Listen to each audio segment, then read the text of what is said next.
आप क्या करने वाले हैं? क्या हूँ, हनुमान तो हूँ नहीं, सीना चीर के दिखा भी नहीं सकता।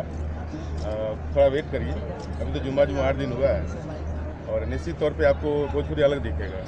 और भोजपुरी को जो जिस तरह सोचते हैं हम लोग, जो अदर स्टेट के लोग भोजपुरी में जो सोचता है, निश्चित तौर पे ये मैं बदलाव करने वाला हूँ। हम लोग नीतीश कुमार के नेतृत्व में जो सरकार बनी है, महागठबंधन का सरकार, जो लालू जी के समर्थन से, तो निश्चित तौर पे एक बिहार अलग है।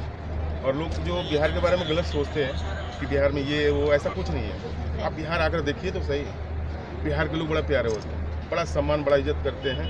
आप सिर्फ आना ही स्टार्ट करिए, देखिए बिहार बदला हुआ नजर आएगा आपको। यहाँ पे कुछ चर्चा मीटिंग करने वाले इंडस्ट्रीज के लोगों के जो विकास के लेकर आप करने वाली कुछ बातें होंगी, बहुत सारे हमारे जो इंडस्ट्रीज के लोग, रफी कश्यप साहब हैं, डायरेक्टर हैं, अखिल तिवारी जी भी आए हुए हैं, बहुत सारे कलाकार हमारे आए हुए हैं, हमारे भोजपुर से जुड़े हुए सब लोग हैं। तो निश्चित तौर पर बैठ के हम लोग बातें करेंगे और एक नया आयाम भोजपुरी के लिए अलग होगा। इस बार का 2016 जो आने वाला है नया साल, हमारे भोजपुरी इंडस्ट्रीज के लिए एक अच्छा मैसेज देगा।